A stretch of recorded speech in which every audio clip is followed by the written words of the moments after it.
সুপ্রিয় দর্শক শ্রোতা ভাই বোন, রমাদান মাসের পরে ইবাদতের সবচাইতে বড় মৌসুম এবং সিজন হলো জিলহজ মাসের প্রথম 10টি দিন। আল্লাহ সুবহানাহু ওয়া তাআলার কাছে এই দশকের ইবাদত বন্দিগি এবং নেকামল অনেক বেশি প্রিয় এবং পছন্দনীয়। আমরা রমাদান মাসে টুকটাক ভালো কাজ এবং নেকামল করার জন্য চেষ্টা করলেও জিলহজের প্রথম দশকে পশু কেনা এবং কোরবানি করা ছাড়া তেমন কোনো উল্লেখযোগ্য আমল সাধারণত করি না। অথচ কোরআনে কারিমের সূরাতুল ফজরের 2 এবং 3 নম্বর আয়াতে আল্লাহ সুবহানাহু ওয়া তাআলা ইরশাদ করেছেন, শপথ করেছেন ওয়ালায়ালিন আশর ওয়াশ-শাফঈ ওয়াল ওয়াতর, অর্থাৎ 10টি রাতের শপথ, সেই 10 রাতের জোড় বেজোড় সবগুলোর নামে শপথ। আল্লাহ সুবহানাহু ওয়া তাআলা এখানে যে 10টি রাতের শপথ করেছেন সেই 10টি রাত বলে জিলহজের প্রথম 10টি রাতকে বোঝানো হয়েছে বলে তাফসীর ইবনে কাসীর সহ বিভিন্ন তাফসীর গ্রন্থে উল্লেখ হয়েছে। প্রিয় দর্শক, আল্লাহ সুবহানাহু ওয়া তাআলা কোনো সময়ের কোনো বস্তুর নামে শপথ করলে তার দ্বারা তিনি আমাদেরকে ইঙ্গিত দিতে চান যে সেই বস্তুটি, সেই সময়টি আল্লাহর কাছে অনেক বড় এবং গুরুত্বপূর্ণ। এই আয়াত থেকে জিলহজের প্রথম দশক যে আল্লাহ সুবহানাহু ওয়া তাআলার কাছে অনেক বেশি মর্যাদাবান, অনেক বেশি মূল্যবান, সেটা কিন্তু পরিষ্কারভাবে ফুটে উঠল। এছাড়া সূরাতুল হজের 28 নম্বর আয়াতে আল্লাহ সুবহানাহু ওয়া তাআলা বলেছেন ওয়ায়াযকুরু ইসমাল্লাহি ফি আইয়ামিন মা'লুমাত, অর্থাৎ আল্লাহর প্রিয় বান্দারা, হাজী সাহেবগণ, তারা নির্দিষ্ট কিছু দিনে আল্লাহ সুবহানাহু ওয়া তাআলার জিকির করে থাকেন, আল্লাহর নামের জিকির করে থাকেন। এখানে নির্দিষ্ট দিন বলতে যে দিনগুলোর কথা বোঝানো হয়েছে সেগুলো জিলহজের প্রথম দশক, যেমনটি বলেছেন রাইসুল মুফাসসিরিন সাহাবী আব্দুল্লাহ ইবনে আব্বাস রাদিয়াল্লাহু তাআলা সহ অন্যান্য মুফাসসিরিন একরাম। তো এই আয়াত থেকেও আমরা বুঝতে পারলাম যে জিলহজের প্রথম দশকের ইবাদত আল্লাহ সুবহানাহু ওয়া তাআলার কাছে অনেক বেশি প্রিয়। সহিহ বুখারী সহ অন্যান্য হাদিসের কিতাবে বর্ণিত হয়েছে, রাসূল করিম সাল্লাল্লাহু আলাইহি ওয়াসাল্লাম ইরশাদ করেছেন, মা মিন আইয়ামিন আল আমালুস সালিহ ফিহিন আহাব্বু ইলাল্লাহ মিন হাযিহিল আইয়াম আও কামা ক্বাল, অর্থাৎ জিলহজের প্রথম দশকের ইবাদত বন্দিগি এবং নেকামল এটা আল্লাহ সুবহানাহু ওয়া তাআলার কাছে যত বেশি প্রিয় এবং পছন্দনীয়, অন্য কোনো সময়ের নেকামল ইবাদত বন্দিগি আল্লাহর কাছে এত বেশি পছন্দনীয় নয়। মাস হিসাবে রমাদান যেরকম শ্রেষ্ঠ, অন্য দিনগুলোর মধ্যে জিলহজের প্রথম দশক হলো সবচেয়ে শ্রেষ্ঠ এবং মর্যাদাবান। জিজ্ঞাসা করা হলো, ইয়া রাসূলুল্লাহ, অন্য সময় আল্লাহর রাস্তায় জিহাদ করলে সেটাও কি এই দশকের সাধারণ ইবাদতের চাইতে উত্তম নয়?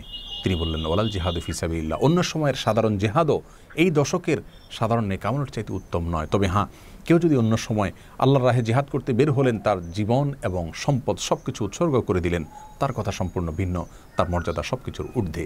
তাহলে এই হাদিস থেকেও জিলহজের প্রথম দশকের মর্যাদা আমরা অত্যন্ত পরিষ্কারভাবে বুঝতে পারলাম। অন্য একটা বর্ণায় মুসনাদে বাজ্জারে বর্ণিত হয়েছে, সেখানে আফদালু আইয়ামিদ দুনিয়া বলা হয়েছে জিলহজের প্রথম দশককে, দুনিয়ার সবচেয়ে শ্রেষ্ঠ দিন এই দিনগুলো।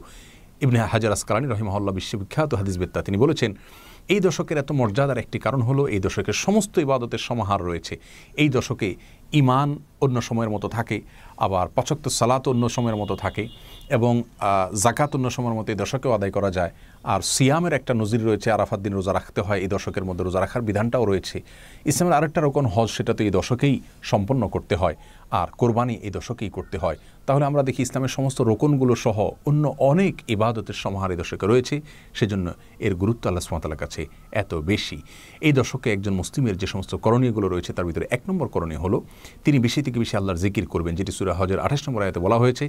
দ্বিতীয়ত যে করণীয় তা হলো সাধারণ রুটিন যে নেকামলগুলো আছে সেগুলো বেশি বেশি করবেন, সালাত, ভালো কাজ, মানুষের উপকার, এগুলো ভালো ভালো কাজগুলোকে তিনি সাধারণ ভালো কাজগুলোকে এই দশকে বেশি বেশি করবেন।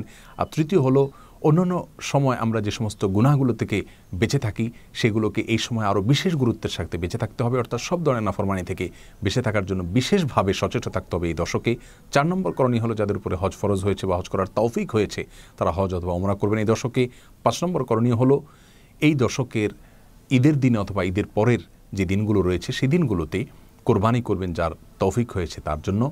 এবং 6 নম্বর করণীয় হলো যিনি কোরবানি করবেন তিনি তার জিলহজের চাঁদ ওঠার পর থেকে নিয়ে কোরবানি করা পর্যন্ত এই দিনগুলোতে চুল, নখ এবং অবাঞ্ছিত পশম ইত্যাদি এগুলো কাটবেন না, কোনো কিছু কাটবেন না শরীরের, এবং এই 10 দিন সেগুলো থেকে নিবৃত থাকবেন। জিলহজের চাঁদ ওঠার আগে আগে কাটবেন এবং শেষ পর্যন্ত নিবৃত থাকবেন।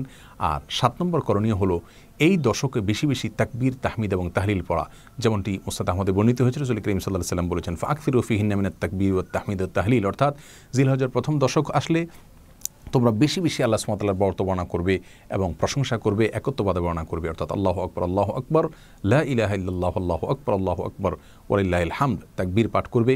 কোনো কোনো বর্ণায় প্রথম 3 বার আল্লাহু আকবারের কথা বর্ণিত হয়েছে, সেটাও বিশুদ্ধ, 2 বারেরটাও বিশুদ্ধ। তাহলে 7 নম্বর আমল হলো এই তাকবীর চলতে ফিরতে, উঠতে বসতে, রাতে দিনে অজু অবস্থায় বিনা অজু অবস্থায় সবসময় আমরা বেশি থেকে বেশি পাঠ করব। সাহাবীরা কেউ কেউ এই দশকে বাজারে চলে যেতেন উচ্চস্বরে তাকবীর পাঠ করার জন্য, যাতে করে অন্যের কথা স্মরণ হয় তাকবীরের কথা। এই জন্য এই দশকে সর্বত্র এবং সবসময় বেশি বেশি তাকবীরের ধ্বনি আমরা মৃদু কণ্ঠে বলতে থাকবো, উচ্চারণ করতে থাকবো। 8 নম্বর করণীয় হলো এই তাকবীরটাই আরাফাত দিনের ফজরের নামাজ থেকে, অর্থাৎ জিলহজের 9 তারিখ ফজরের নামাজ থেকে নিয়ে জিলহজের 13 তারিখ আসর পর্যন্ত প্রত্যেক নামাজের পরে একবার করে নারী পুরুষ সকলে এই তাকবীর পাঠ করবেন। আর 9 নম্বর আমল হলো আরাফাত দিন রোজা রাখবেন। রাসূল করিম সাল্লাল্লাহু আলাইহি ওয়াসাল্লাম বলেছেন আরাফাত দিনের রোজা 1 বছর পূর্বের এবং 1 বছর পরের গুনাহকে আল্লাহ তাআলা মাফ করে দেন এর মাধ্যমে। আর 10 নম্বর আমল হলো ঈদের দিনের সমস্ত সুন্নতগুলো পালন করতে হবে। আল্লাহ সুবহানাহু ওয়া তাআলা আমাদের সকলকে প্রত্যেকটি আমলকে গুরুত্বের সাথে সম্পাদন করার তৌফিক দান করুন। ইবাদতের এই গুরুত্বপূর্ণ এবং দ্বিতীয় বৃহত্তম মৌসুমকে সর্বোচ্চ কাজে লাগানোর তৌফিক দান করুন। আসসালামু আলাইকুম ওয়া রাহমাতুল্লাহি ওয়া বারাকাতুহু।